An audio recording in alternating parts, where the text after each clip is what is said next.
Welcome to the Market Mystics podcast. I'm Joshua. I'm Kim. Let's dive in. Hey, everybody. Welcome back. Happy Monday. Happy Monday. Happy Monday. We have another super awesome guest today, and I just kind of couldn't be more excited about this one. We actually met him. He was referred by a mutual acquaintance of Josh, but also he joined the Discord, and we got to connect there first.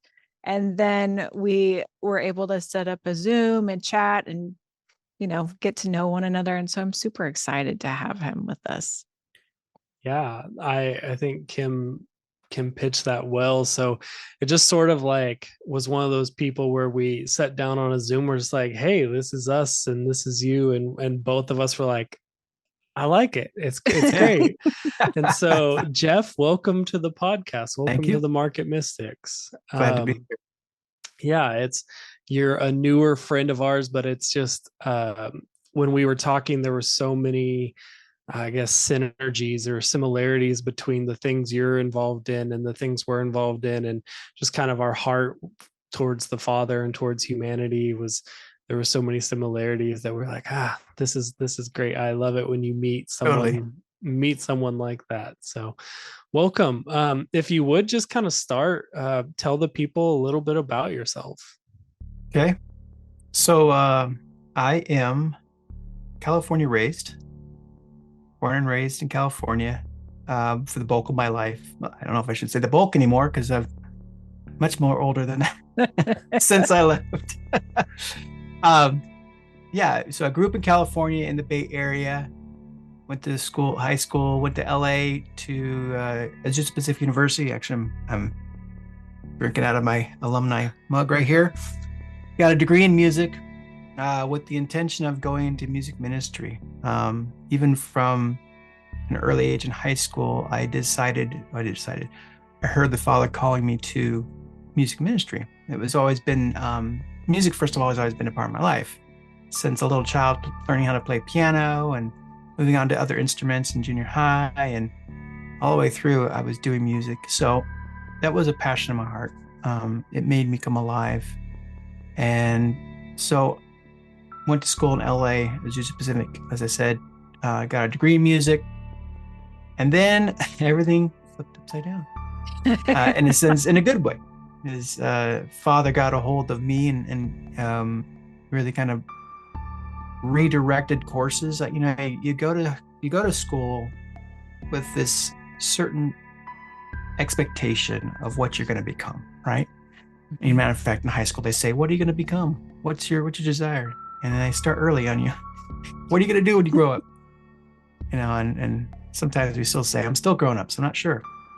But I had this desire to do music and be in ministry. That was my love. I loved worshiping. In my heart, worship was so crucial to my relationship with Father. And so it was something that was just, it flowed in the right direction. And I had all these expectations to go and get, a music degree and go into music ministry. And got out, graduated, started music internship, started down the traditional pathways of ministry, even began to start the process of getting licensed. And right in that time, Father just broke in at my home church and broke in and did different things and just kind of off-ramped me from that whole perspective. I didn't know at the time, but things were leading that way. I look back and I say, oh yeah, I can see all the markers that he was moving me off a different direction. Back then, it just felt like chaos. It felt like, what's going on? This isn't what I signed up for when I went to college. And so music was still important, but he was shifting me in directions that I hadn't anticipated, which it was interesting because when you make these decisions in your life based on expectations and desires, a lot of times those desires override even your yes to him. And there's that crossroads in that decision point where you say, yes to him or you say yes to the ministry that you expect to have. And in his graciousness, his loving kindness, he allows us to choose. He never leaves us. But depending on what choice you make, depends on what kind of road you're going to walk. And I had decided, because I had such a love of worship, that I decided to take the yes, even if it meant pulling me away from the traditional, the expectation of what I was going to become as a worship leader, worship pastor. And he awoke in a new exploratory journey in discovering what it means to say yes to him and putting down certain expectations. And so right in the middle of doing my training to get my license, the Father said, I'm going to teach you. You don't need a piece of paper from men. Now, I'm a firstborn, and I cross all the I's, or cross all the T's and dot all the I's, and I do everything in proper order. Got good grades that way. Performed well by doing that. And now he's asking me to take a lesser traveled road, if it's a road at all, in my perspective at that time, away from what was supposed to be the direction that I was supposed to go. And how am I going to be in full-time ministry if I don't get my license? That was the beginning of an unraveling of a massive yarn ball of my relationship with him, my relationship with the church, my relationship with my beliefs even. That was the start of a 20-year plus journey of growing into manhood, growing into sonship, terms I didn't even know how to fully grasp at that point. And journeying places, even what's interesting is, you wrestle sometimes, even though you said yes, there's still choices even after that yes you still wrestle with, right? Yeah. So there was still in me the pursuit of the other wineskin. And it really was a journey. After I said yes, it was a journey of progressive yes, of disassociating myself from that wineskin. And because I didn't fully understand what was part of that complex. And so year after year, it was a removing of that, removing of this, rewiring my thinking here, rewiring it over there, so that after, 5-6 years, it's completely discombobulated. And you're pulling your hair out, like, what happened? On top of that, all the prophetic words that people give you along the way, that you're going to be this and do that. And you're sitting there with just an unraveled ball and a mess, and it doesn't make sense. And yet it was given to you, but you don't know what to do with it because it's just a knots. And physically, emotionally, spiritually, it was a journey of untying knots that I actually didn't know were there, but I had made myself by my own expectations, my own paradigms that I had built, framed up around myself. And you've probably heard the term, the dark night of the soul. Mm-hmm. Yeah. Well, that's a good way to express that over several years, 10 plus years, 15 years. And coming through that, even to the point where music even had to die in myself, the desire to lead worship. I had these great ideas of becoming a well-known worship leader. I mean, who doesn't at that age? I had stars in my eyes. I had the right connections and the right people, the right doors opening up, and everything seemed to be heading that direction. And yet those connections would break and the doors would shut, and then they would leave me on the street corner saying, what? Didn't you call me to this, right? Mm-hmm. To the point where I got married, moved across the country in this journey, and completely disassociated myself with worship. The beauty is that he gave me a helpmate to journey through this.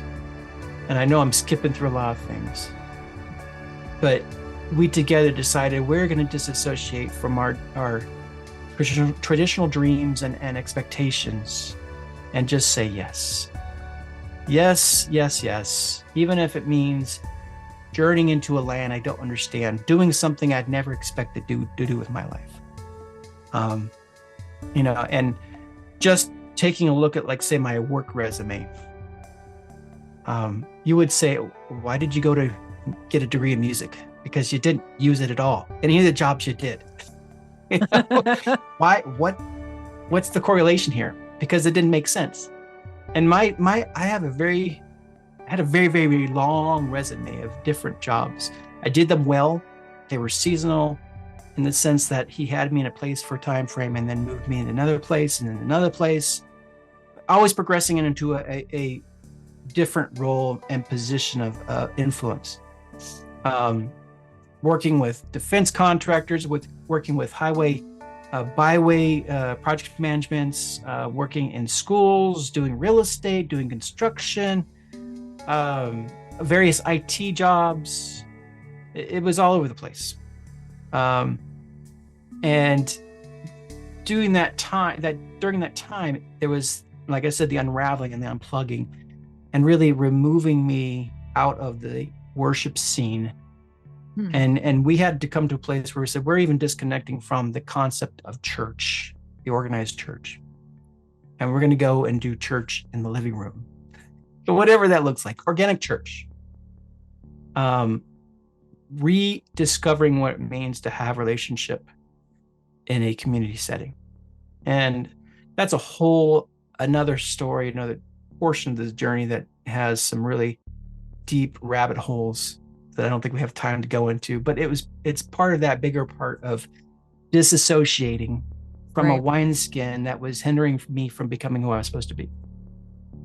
To the point of landing in Idaho, in Sandpoint, Idaho, way up on the Panhandle.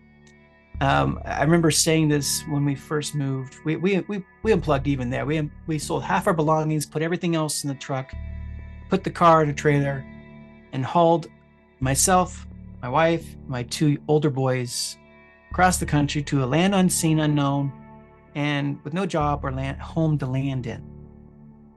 And yet Yahweh was faithful. Our Father was faithful. He blessed us, family members for support, and everything came into place. But we arrived in Idaho with this very, very simplistic dream: to love God, to love my family, and to raise our food. That was it. We're going to do the homesteading thing as far as we understood it.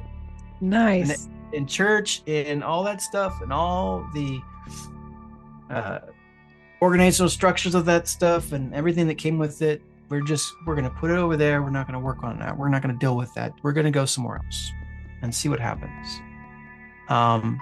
And that really was a displacement, not just physically, but a emotional, mental displacement that was necessary to put us on the right path to become who we're supposed to be, and rediscovering ourselves. And in that place, as I said, I put, even in New York, I put worship on the shelf. I probably just threw the trash bin, because when I stepped out of the church, there was nothing to connect to musically. I didn't desire to get really into a band or anything like that. It was just like, because music had been such a integral part of who I was, and because that was completely discombobulated, untangled, I didn't know where it fit. And so I just kind of put it off to the side, just tossed it out the window, you might say. Maybe he'll bring it back. Who knows? At this point, I'm just going to say yes to you, as painful as it might be in the moment. And there were high emotions and really, really, really low emotions, tears and joy. It was a whole mix. And we moved to Idaho, and it's been that displacement was necessary, as I said, to put us in a place where we could receive again the original gifts as they were intended. And we're still in exploration of that, but we have a healthy paradigm and a relational dynamic with our Father that allows us to pick those things up again and to pursue the things that make us come alive in new ways. I mean, I don't have an intention of going back into the church to do worship ministry.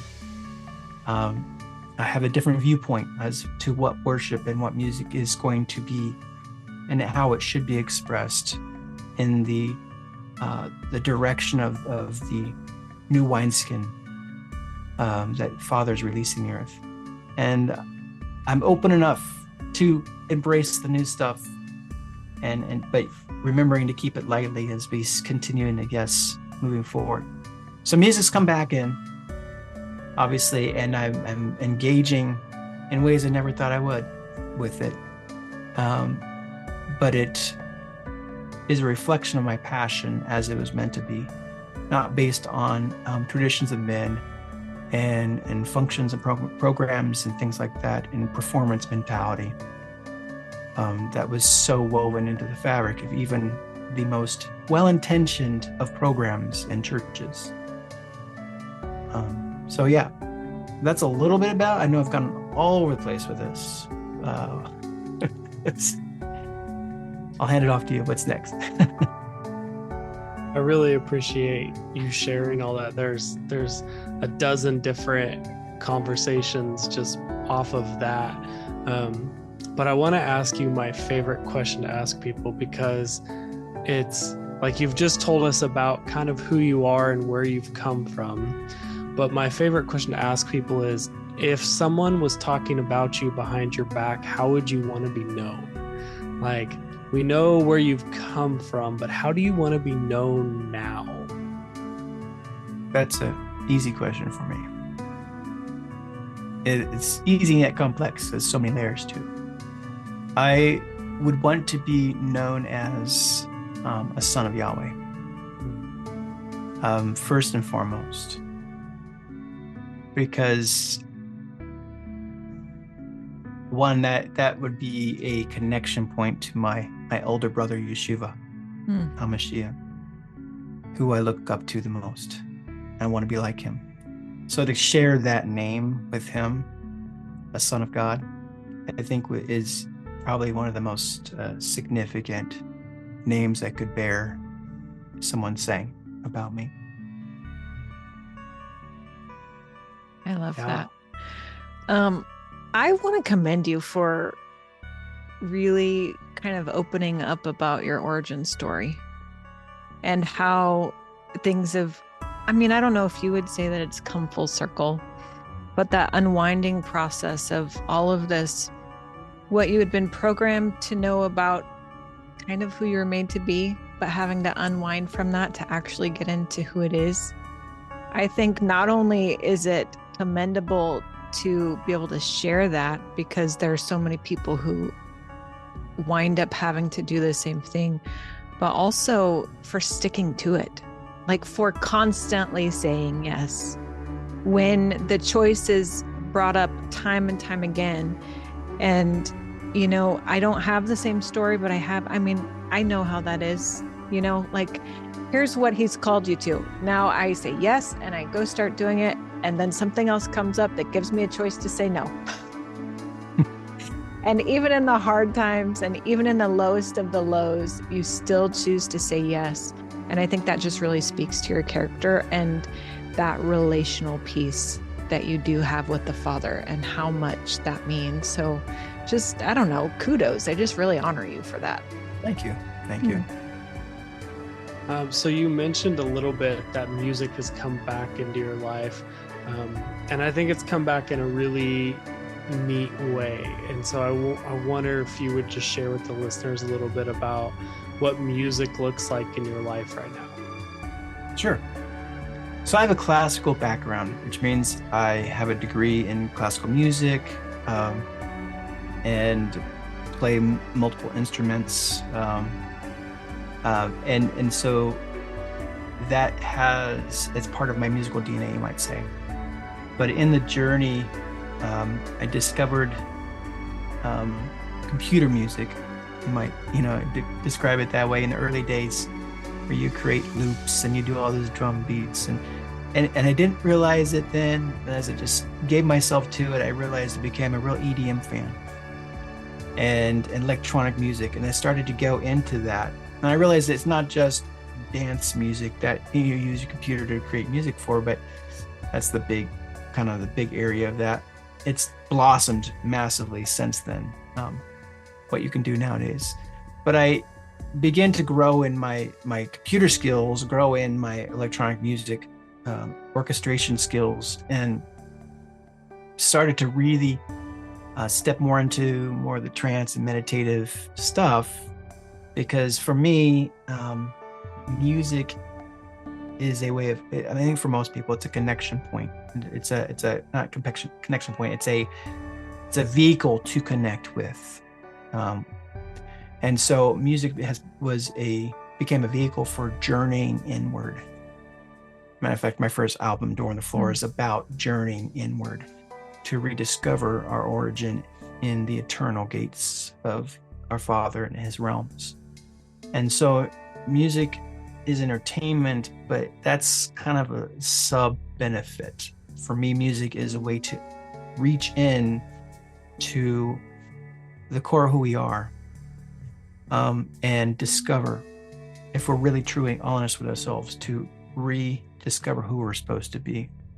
And that's, for me, that was the beauty of music and the expressions that were there, both in the spectrums of styles out there, able to tap in all of the different styles, really, as a student of music, and discover that each style has a way of drawing us into that discovery about our origin, who we are, what we're designed to be, if we allow ourselves to journey down that pathway. Because it was that way for me. And I loved creating music and reproducing it. The desire to provide that same environment and facilitate that same journey for other people became desire of mine. And so I combined that desire for journey with my love and passion for computerized music, because computerized music really allows you to do some spatial effects and binaural effects that really immerses the listener. Most of the music we hear in movies leverages the immersive environment, because that's the point, right? They want to bring you in and get you lost in the story that's being told. And music is a massive part of that. It's a huge component to that. It makes or breaks a movie, honestly. People don't realize it because they're so immersed. It's there, and it's there so well that it doesn't distract from what they're doing, but it's a foundational component to the immersive experience. And so when I design my music, that's what I'm doing, is trying to create an immersive environment, so that when you go in and you sit and you listen, it's not even the music you're listening to, it's the journey that's you feel yourself pulled into reflection, into meditation, into a dialogue, really, with who you are, where you're going, and more recently, even rediscovering your subconscious world that is the bulk of who we are, of our emotional and the emotional storm or emotional ocean that we are, that is our subconscious. And so for me, even more recently, that I'm bending my design of music to draw us into that, not to be afraid to go into the discovery, the forgotten frontier of our subconscious. And so I did music, I created music with that intention of the journey, but and in the past year, I've actually stepped into some more depth of this because of the friend who got us connected, Pamela Miller. She came to me and asked me, the question, do you do subliminal messaging or subliminal music? And that opened up a whole another level to creating music, because now I was not just providing a journey music, a way to travel to the inner, I was also being able to leverage the voice in helping people to not just journey there, but begin to unpack it, realign it, and rewire the way they think, and affect change to the whole person.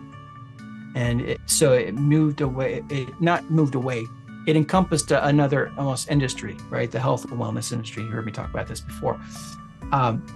So it expanded the musicality of my skills to leverage other aspects of what music can do. And matter of fact, I'm doing some study work right now on entrainment, rhythmic entrainment, and how rhythm helps entrain and rewire and onboard transformative information, words, thoughts, behaviors, not just at the soul level, but also the physical realm too, which is really exciting. I'm looking forward to digging deeper into that because it has, for me, I'm a real big whole person, spirit, soul, and body.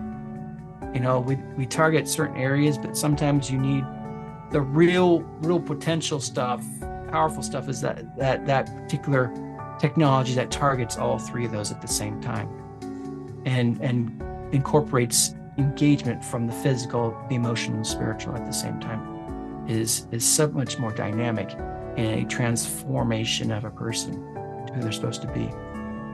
So that's the direction I'm really leaning into now with music. And I'm still a new kid on the block, just to be transparent. You know, I'm not an expert. I'm learning along everybody. You know, I used to teach junior hires, and I remember saying I'm always one lesson ahead of them because I'm learning the lesson before they're learning the lesson, and I'm just a really good learner. So I can learn really well because I can turn and teach it.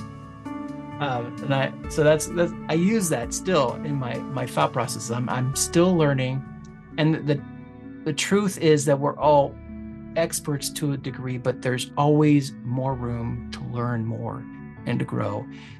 As our revelation increases, we actually realize we can share that sentiment as Paul is, he used a statement of the more I grow, and I'm paraphrasing because I totally blanked out. As I grow closer to Christ, I realize how much more of a sinner I am, and it's not the sense that he's getting more wicked, right? He's realizing he's darker and darker. The reality is that there's so much more brightness. There's so much more righteousness. There's so much more holiness to walk into. And I should never stop. I should never stop learning. There's so much more revelation. And my revelation is still diminished compared to what's out there. So even though I become an expert in my mind of what I'm doing, subliminal messages, music, what have you, I keep that in the back of my mind, realizing there's still something more that I need to learn on this. And you don't know what you don't know. There's always that component, right? Right. So you keep that there, and that keeps you humble, and it keeps you learning. And that's where I keep myself positioned. So I am still a learner in the ways of subliminal messaging, and in the ways of understanding the subconscious and how we interact. And it's fun. It's been such an exploratory journey with the Father in this, because I have this way of doing my learning. So because I can be analytical, I can dive right into the deep stuff and go into the science of things, get bogged down in the minutia sometimes. That I've tried to change the way I learn. I don't disregard that process, but I don't start with that process. What I do now is I bend into Him with my thoughts about a subject matter. I'll turn it to Him. I'll sit with Him. I'll sit with the Godhead. I'll sit with the different ones that I engage with for wisdom and understanding, and I'll ask them the questions, and I'll ask them to break open this idea for me. And by faith, as a child, I sit before them and I learn, and I just listen. And sometimes they say stuff that's off the wall, and I'm like, I don't know if I can believe that. That's pretty wild. You sure?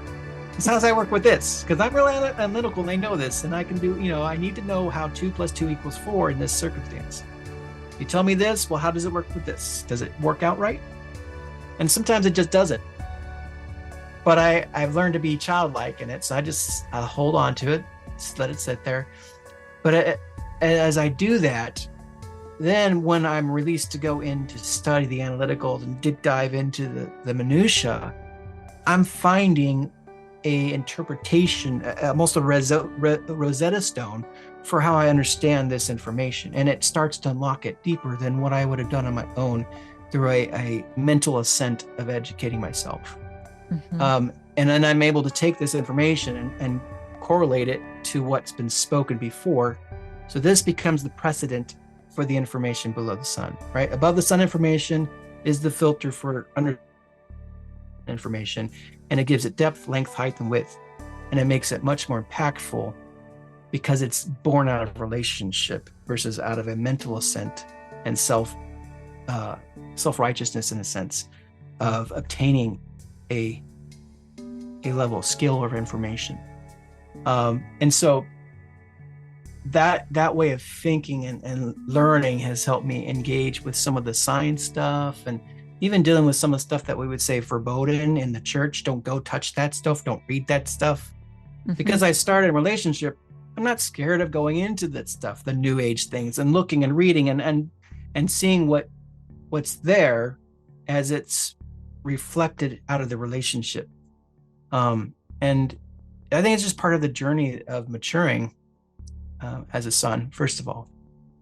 And it's helped in my movement forward with music. I know that was a lot more than what you asked, but I hope it was all concise and helped shape that whole answer. I think it's great. And there's a couple things I want to go to, but the listeners may notice that there's something a little bit different about this interview. You may hear a background track that isn't on our normal interviews, and we're actually playing in the background softly one of Jeff's subliminal messaging songs. And so, Jeff, I was just hoping you would just touch on tell us a little bit about the song and what your hope is that people will get from listening to the song. Sure. So, as you said, the name of the track is Cherished. The title is taken from the themes of the subliminal messages that are woven into this song itself. The history, the background, was based out of need and desire from one of my friends who came and asked, I need help with this. I want to change something. And so we began the process together of discovering how to do this. It wasn't really complex, honestly, the process, but the journey and relationship was actually what was really the beautiful part of this. And so really I give her kudos for the actual subliminal messaging that's in there. And actually, when you download it, this is one of my big pet peeves is, if you're going to listen to subliminal messaging, you got to know what's being spoken, right? You can go online, and there's thousands of people that produce this stuff. And you don't know the spirit, you don't know the words, you don't know exactly. Just say, this is going to help you fix this. All right, just trust me. It's going to make it work and you'll be fine. And you don't know the spirit behind the person that's saying it. But I wanted people to know what was being spoken, so that they could be mentally in agreement with the language that was spoken of them. And so there's 6 different phrases that deal with the term around the theme of cherished. And it's about self-love. It's about being a recipient of love, opening oneself up to love, hoping it to change the way you think about yourself, and that love that frames you up in your self-worth. And so the idea is cherished. I am cherished. And the music is designed to kind of is wrapping that theme and that flow of being almost like, when I began to create this, it was one of the biggest pictures, or my favorite pictures of something being cherished, is the book of Song of Solomon, Song of Songs, however you want to, whatever Bible you're reading from. And it's the story of the Shulamite woman and her beloved. Right. And if you've been in church long enough, you know it's a picture of Christ as the bridegroom and the church as the bride. But it's so much more than that. That was the old wineskin mindset, as far as I'm concerned. It's so much more dynamic. But the picture of being cherished and the journey of coming into that belief is encapsulated in that story. And I wanted that to be part of the style of the music, is encapsulate this dark but lovely woman and the idea of coming through a journey into being cherished. Because that's really what the messaging is designed to do, is bring you from a place of uncertainty of who you are and self-worth to a place of really forming a healthy perspective of yourself, but really knowing that you are loved, you are cherished. So it is a journey of discovery of that, and then coming into a belief system of that, surrounding yourself with that reality. I love that. I love the concept, just simply that you're doing subliminal messaging through this, because, I was thinking about this as I was driving to my studio to do this tonight. And I was thinking about how it's kind of been not on the up and up, like what people think of with subliminal messaging, right? When I was a kid, I remember hearing about, they're doing this in commercials to make you buy these things. And it's like to trick you into doing things that are for their will. But I love that you're taking this, untwisting it, taking the wicked out of it, and making it righteous again. You know what I mean? And so you're speaking what the Father has for these people. You're speaking truth. You're allowing it to be transparent. And it's awesome. I love hearing about it. I can't wait to hear more. Well, I had the same growing up background experience as well. I grew up in the 60s and not 60s, excuse me. Born in the 70s, grew up in the 70s and 80s, and thinking in church, all the rock bands, that used subliminal messaging in their rock, and they were worshiping Satan and all these things. And maybe they were, I don't know. But that's what I was growing up in the church saying, don't listen to these guys because they're worshiping Satan in the background. And so you don't want to be influenced by it. So it had a negative connotation, absolutely. And really didn't think much of it growing up after that, and went on my journey. But what really brought me back around to it, and relatively new, honestly, is my journey to discover Yahweh's voice. Understanding, as a child, we think as children, as adults, we think as adults. We understand that a voice is much more than just me saying something. It encapsulates this idea of frequency and energy and creativity. That biggest part is the power of creativity that a voice has. And the human voice is a mimic of his voice. The intention of producing, creating, reshaping, reforming, terraforming creation according to his purpose and design for our lives.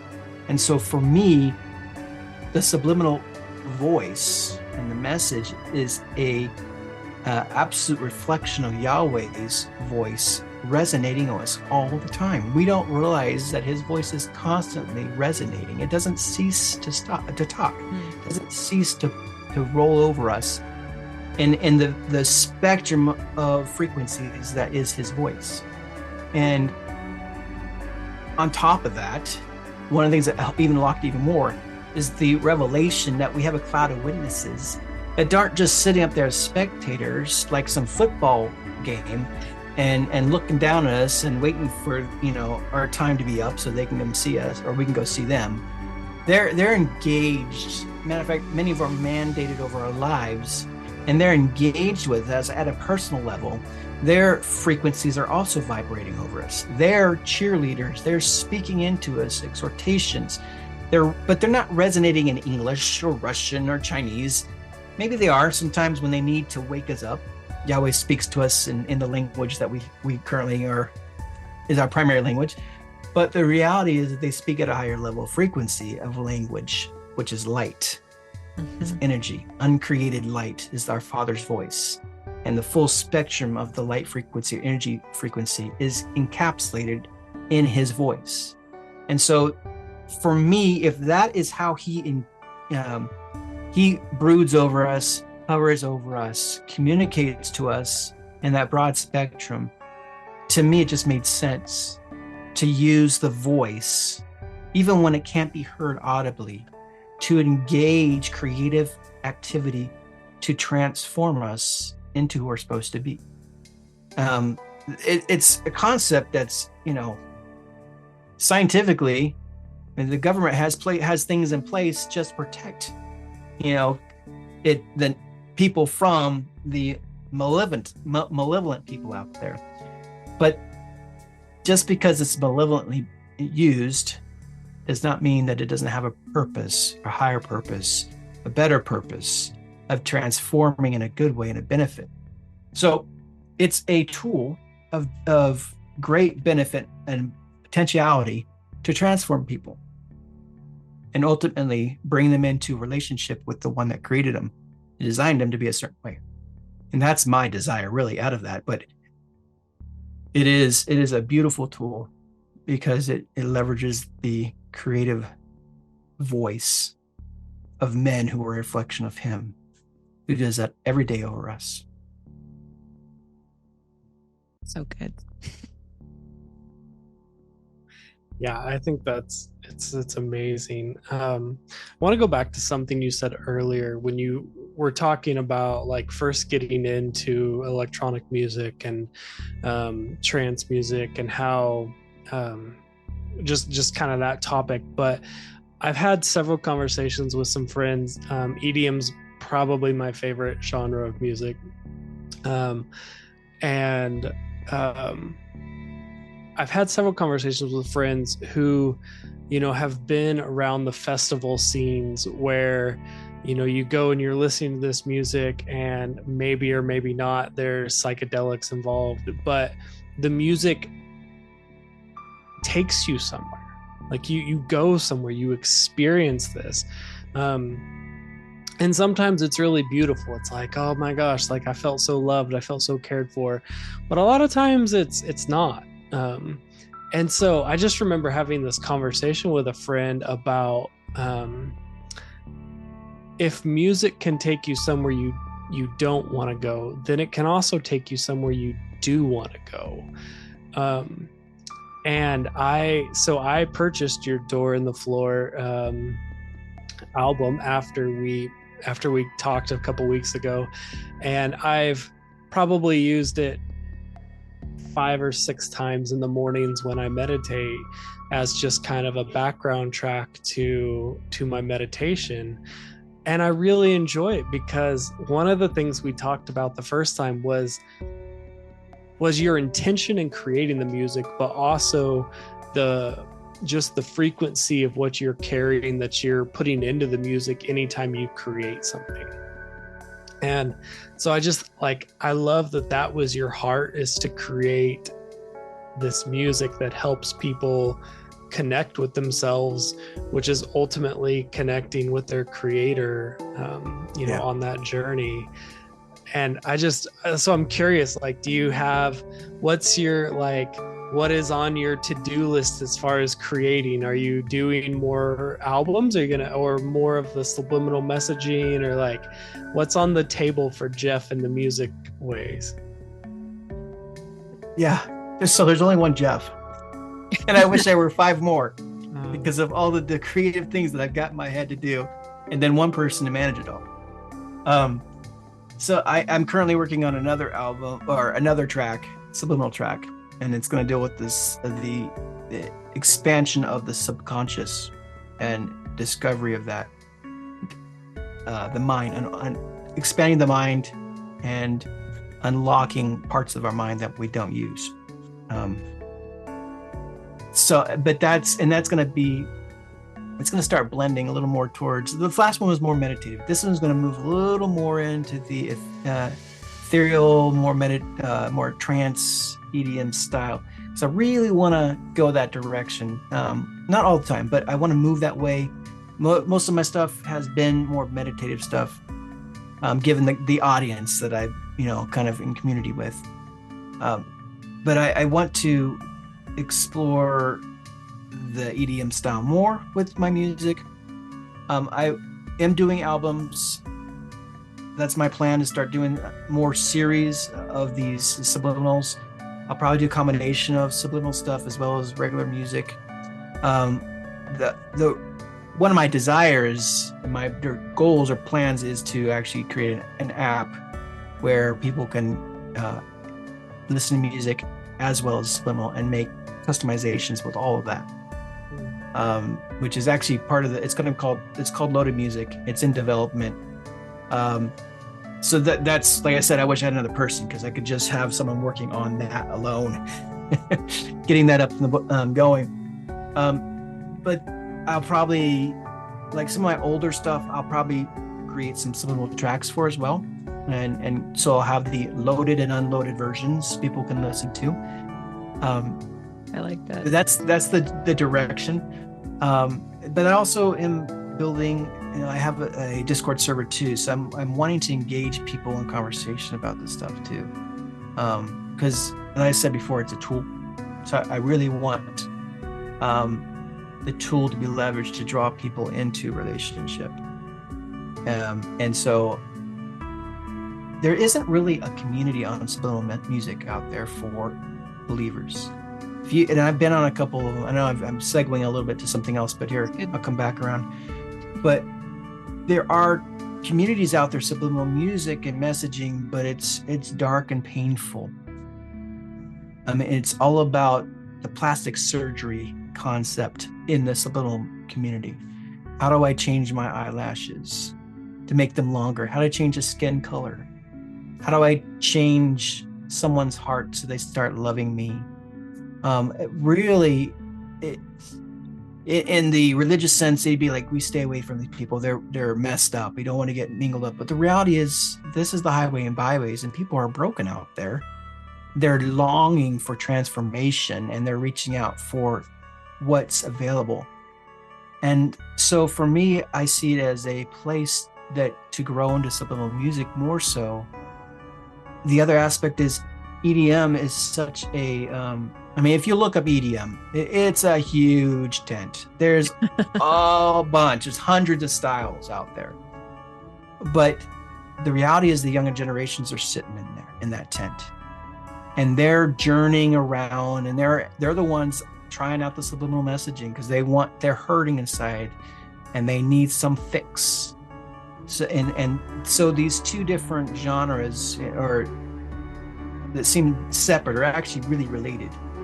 And so my desire really in the EDM is not just because I love it, but as you said, it's journey music, but there's a generation of people that are journeying in this stuff, and they're not finding the healing that they need. They don't know what they don't know. So, I'm getting up there in age. I'm 48. I'm not, young anymore in terms of getting out there and going to those different venues and events. But I have an empathy for them and desire for for the stuff that I'm doing to break into that age group. So that means I got to change and shape a little bit of what I create to move that direction. So I will continue to do that, begin to express, maybe every once in a while I might do some just real meditative, earth, water sounds and wind sounds and some chimes. But I'm going to really kind of break into some other styles that aren't normally typical to meditative stuff to really draw in and reach out to those generations that need to help up into the stuff, need a breakthrough. Yeah, I think that's